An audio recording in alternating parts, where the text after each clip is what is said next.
We are back. Final segment, final hour of today's episode of Fault Lines. You can join us on the line, 202-521-1320. You know, Garland, we've talked a number of times before about, I talked about the effect of George Soros, for instance, and how we talked about this last segment. Again, we're joined in studio right now by Jamal Thomas. You can find him on Twitter at the Prague Soapbox. And we've talked about this a lot in the show, Jamal. We mentioned that there's really there's no organized anti-war left anymore. That's gone right now. Yep. I'm not saying there's not people. Code Pink springs to mind. Answer. There's some out there, some groups, but they don't have that. But you're not seeing the big organizing groups move on, for example. Yeah. You're not seeing them out there. When you saw the March for Our Lives, you're not seeing that equivalent. Or even close to it. Prior to the Iraq War, there was 30 million people or something. That's right. That's right. So I think that's because of the draft. What do you think because of the draft? Like during the Vietnam War, you had this thing where people were being materially dragged into the war effort. Let's talk about it. We got James Corbett joining us in the Corbett Report. And I've talked about before, I think a big factor is that George Soros is basically bought off the left. Mm-hmm. And this is a guy who funds a lot of left-wing causes and groups, clearly the ACLU and Southern Poverty Law Center and so on. But he also funds the Atlantic Council. Yeah. And therefore, what he's managed to do, in my opinion, is silence just because people know. But I don't think it's just left. I think there's NGOs everywhere. Well, we got James Corbett. What are your thoughts on NGOs? You say that there's no comparison numerically. James, what's your take on the way NGOs work? Well, that's a pretty big question. Thanks for having me on. Sure. I think what you gesture toward is absolutely the case, that there has been a diversion of much of the traditional, at least the traditional rhetoric on the left about opposing wars wherever they be fought. And I think there are a number of different reasons for that, including, of course, we had Prince of Peace Prize Obama in office starting a lot of the wars that are now continuing to wage. So they can't really, I mean, the left can't oppose it too vociferously now because they didn't oppose it a few years ago. So I think there's a lot of different factors that play into it. But one of them is the operation of these NGOs, these non-governmental organizations that operate in all corners of the globe, and I think are perhaps most interesting in certain disputed corners of the globe, like in places like Syria, where, of course, the U.S. State Department has been funding the White Helmets, those crusading first responders who are diving into bomb zones to save little children, or at least that's what their PR would like you to believe. And the Trump State Department just released $6.6 million more aid to that group last Thursday. So that continues to roll on. And that's important to note because they'd said that there was a rumor that they were stopping the funding. But you bring up something we've not mentioned in the show yet, James, and it's an important point. That funding is back to the tune of over $6 million. So great point. And I mentioned Briggs. And that's on top of tens of millions that have come from various places, including the U.S. and U.K. governments have been heavily funding that group. And the interesting thing about a group like that is that under the cover of being these crusading first responders, they are, in fact, helping to facilitate the dispersion of propaganda that actually helps the case for more war. We need to strike Syria. We need to start going in bombs blazing because of this atrocity or that atrocity. And how do we know about these atrocities? Well, solely through the White Helmets, because they are the only ones on the scene documenting the events, or so we are led to believe. Unfortunately. What about the Syrian Observatory of Human Rights? Are you familiar with that guy? Yes, right, that one guy. Exactly. That guy lives in an apartment somewhere in England, and is one of the sole sources for a lot of information that's come out from Syria since the entire thing started in 2011. And yes, most people think of that as, it sounds like some sort of big organization. No, it is a single man operating out of his apartment in England who is directing all of these reports that are coming in from valuable sources in Syria that always and forever are talking about the horrible atrocities committed by the Syrian army against the general public. And unfortunately, this is where the mainstream media is sourcing a lot of its stories on Syria. And if you read deeply into some of the more detailed newspaper reports, you'll find it buried in the 15th paragraph or something that, well, this is all sourcing from material that we don't have we can't confirm, but it's coming through the Syrian Observatory for Human Rights. So there are these types of organizations that, under the cover of humanitarian causes, are now, in fact, actually really raising the banner of war. Right, and then they're the ones the other part of, we call them NGOs, right? But then a lot of these, there's government money flowing to them. You know, USAID, which I call US, CIA, AID. But you've got these other groups now where you have money, government money, exactly what we just talked about. So now that incestuous relationship has become even more. They become even more entangled, because what used to be, they'd be getting money. Well, let's say George Soros, the MacArthur Foundation, whoever, right? Now they can get it straight from the government, because the government has gone to a lot heavily funding these NGOs. This is such an important point, and it's a point that a lot of people don't really quite grasp. Even in my own comment section on my website, when I released my report about NGOs in the deep state, there was someone saying, well, you're talking about USAID, the Agency for International Development, is it? Which was founded in 1961 by an executive order. So it is a U.S. government-created agency. Or the National Endowment for Democracy, the NED, was created by an act of Congress in 1983. So it is a government entity. So why are you talking about NGOs and talking about USAID and NED? It's because millions upon millions upon millions of dollars are funneled to all of these various NGOs through these U.S. government-created entities. So, of course, you can call them NGOs, but if they're receiving their funding directly from the government or government-created agencies, what does that make them other than arms of U.S. foreign policy? And, of course, that's what we found time and time and time and time again throughout the world. There are numerous examples. One that I find particularly ludicrous was back a few years ago when U.S. aid helped fund the takeover of the underground Cuban hip hop scene, trying to spread basically propaganda against the government. And what they ultimately ended up doing was undermining what was an authentic underground hip hop scene in Cuba. But because it was associated with US aid and it got discovered, they ended up kicking out a bunch of people and arresting others. And so it basically undermined the entire thing. It's a great point, James. And they just in The Hague, by the way, we're breaking news. In that attempt, the U.S.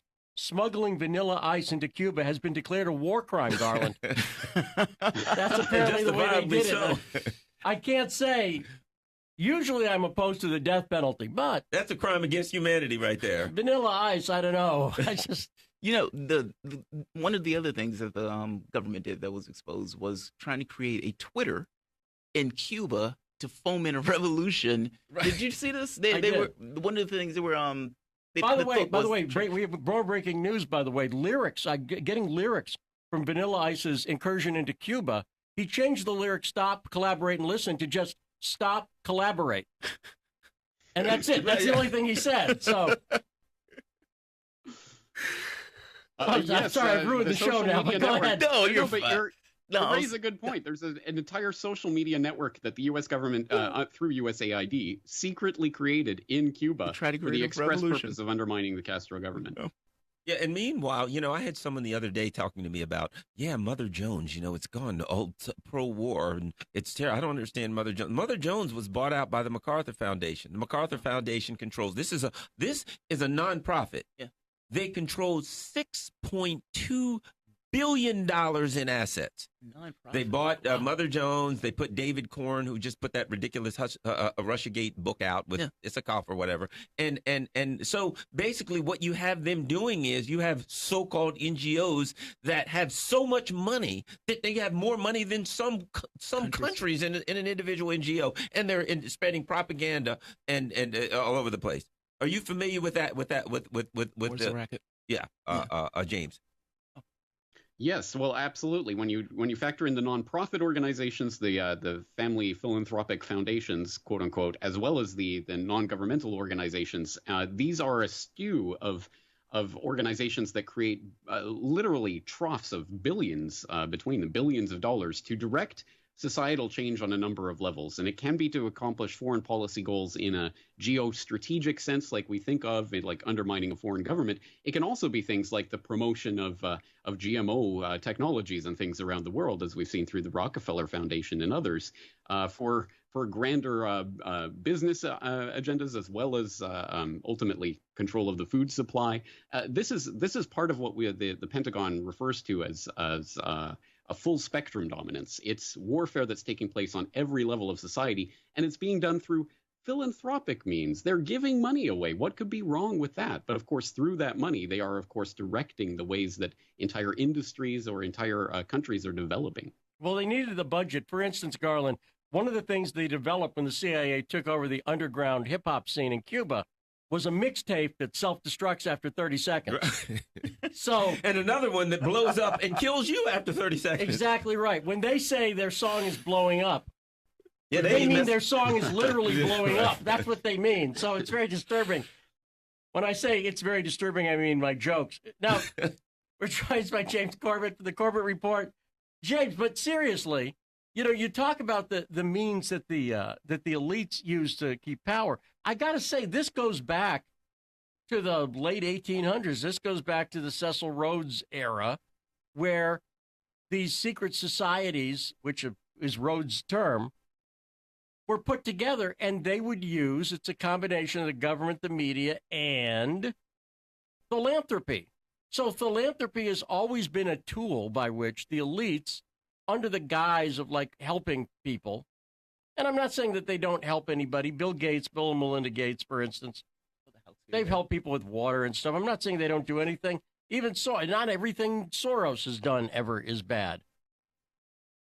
Sorta. But no, you're exactly right. That's an important point to make, because unfortunately this can be so easily dismissed by people. Oh, you're just saying all aid is bad, and look, this program did so much good here. Well, of course, 99% of the programs that are run have to be run by people who genuinely believe in what they're doing and are trying to do a good job, and in many cases are succeeding in that, so that the 1% that are these poison pills can work more effectively. Of course, it's strategic and targeted operations that are run under this bigger cover, this bigger umbrella of things that are mostly good for a lot of people. And that's how it's so effective in terms of a psychological operation tactic. It's funny what you're saying, because that reflects really, you know, if you look at the history of the CIA, they were described very early as a bunch of rich kids with a lot of money. The fact of the matter is, one of the big things that the CIA does is hand out cold, hard cash. They go to Afghanistan and they find warlords and they give them bags of money. They go find somebody to tell them something, they give you bags of money. One of the things they do is go around and hand out money, you know, to get people to say what they want them to say, or to get information, or to gain control. And I think these NGOs, to me, it's just a different mechanism to do the same thing. That's exactly right. And in fact, that's been explicitly said about the NED, the National Endowment for Democracy, that it was in the Washington Post that Alan Weinstein, one of the members of the study group that led to the founding of the NED, bragged in the Washington Post, quote, "A lot of what we do today was done covertly 25 years ago by the CIA." So literally, the NED is just being used as the actual overt form of what the CIA used to do, which is funding opposition groups in geostrategic locations and things that will work to accomplish foreign policy goals. But now it's done out in the open, so I guess you can't really accuse them of secrecy when they're doing it that way. And we also, by the way, James, we're also just learning now that the group that the CIA used when they took over the underground hip-hop scene was called Public Friend, with Chuck D list, interestingly enough. Right. So it's a good thing it's the last segment of the show, because I would keep going. Right. I would just keep going. Now, Jay, let me just say this, because this is something that comes up, and I hear this from people on the left all the time. They try to make an equivalent. When I bring up Soros, they try to go, well, the Koch brothers. And I say, I swear to God, it is qualitatively different. And I'm not saying that because I like or agree with the Koch brothers, because I don't agree with them on a number of issues. But when it comes to their involvement in especially these think tanks that are the really toxic ones to me, are these international think tanks like the Atlantic Council. And there's just no comparison with the amount of money Soros has put in internationally to the amount of money the Kochs have put in internationally. It's not even close. What have you found as you've investigated this, James? Am I wrong, or? Well, I mean, I think you are correct in terms of the foreign policy objectives of something like someone like Soros, who is obviously, Hungarian and has his interests and roots in Europe and in dealing with situations quite a bit in Eastern Europe, of course, as we've seen with Ukraine and things like this. So he is more internationally involved and has been since the birth of his career. And he's given quotes about saying that this is part of his ultimate vision. And of course, he's following the open society idea. So I think that's a lot more explicit, and there's a lot of resources that have gone into that. But of course, as always, there's the risk of making it into a single bugaboo. If you just got rid of Soros, then everything would be better. No, Where, of course, 100% agree with that. Yes, 100% agree with that. This is more ideological, and there are players on all different sides of the political spectrum, quote unquote, in this. But I don't think it really applies at that level, where we're talking about the manipulation of entire societies. I think this kind of transcends the left-right partisan bickering that goes on, and you can see that, I think, perhaps most clearly in the Republican, quote unquote, Rockefellers, whatever that means. I mean, right. What were they really? But still, I mean, they're Rockefeller Republicans, right? I mean, it doesn't really matter what side of the aisle they're on. It depends. It really matters what they're doing and how they're funding it. Yeah, and historically, the Republicans, like David Rockefeller, for instance, who one of a big player behind, for instance, Council on Foreign Relations, a big player there. But Soros right now, to me, and again, I say this, by the way, in defense of people on the left, he's a hedge fund manager, for God's sake. What were you expecting? Did you I'm just saying that he's clearly a very capitalist guy in a lot of ways, right? So he's managed to, I think, fool a lot of people by simply writing big checks. And he doesn't have to say to him, hey, stay in your lane. Well, I think one of the things I think about is when I read Julian Assange had a great article, that basically said, if I remember correctly, Google's not what you think it is. And he talked about the people who run Google saying that they felt that Google should be an extension of U.S. foreign policy. So much so now that even these major corporations, there is this, I can't keep using this term, but it's appropriate, this incestuous relationship between, say, the State Department, Google, the nonprofit organizations and so you get to the point where there's this one blob, and it's almost like the nonprofits are the money laundering end of it. So they can do all of this other stuff behind the scenes, and then they can launder the policies and launder the money through the nonprofit organizations so that their hands, ostensibly come up looking clean, even though they're not. What's the book Perkins?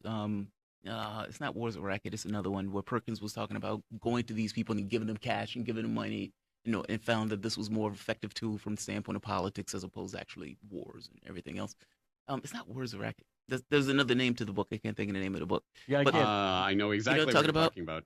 Yes. The guy's name is Perkins. He has several Economic Hitman. That's it. Confessions of an Economic Hitman. That's it. It's fascinating because it goes into what you guys are saying, where I go with a bag of money. They either take the money and have a very happy life, even though we're going to have a repressive regime where we just get our hands on resources, or, other people, the jackals, end up coming into the place. Well, guess that money is also used for, like, Libya, creating these kind of protests and all this other stuff, whipping up this hysteria. We know right now that in Ukraine that these NGOs, these protests that the U.S. government was funding them. In Iran, they're talking about it now. In Venezuela, right now, we're doing the same thing in countries to try to fund protests through NGOs for government issues. Have you followed up on any of that? Well, James, we only have about 30 seconds left. So, oh my gosh. So tell people, where can they find your stuff, James? CorbettReport.com is the place to go. And if you are interested in this subject, I just did a podcast called NGOs Are the Deep State's Trojan Horses. So just type that into a search engine and enjoy, I suppose. Is not the right word, but you know what I mean. James, really super important topic. Great stuff. And thanks for sticking through all my stupid jokes. Appreciate it. We got to get back on again. I know James was on vacation Jamal recently. Thomas, we've also got which is the Progressive Soapbox on the Prog Soapbox on Twitter is where you can find Jamal. And you got to come back on again sometime. Absolutely. Great stuff, this man. is awesome. There we go, everybody. Another episode of the best drive time morning news show in America. See you tomorrow on Fault Lines with Nixon and Stranahan.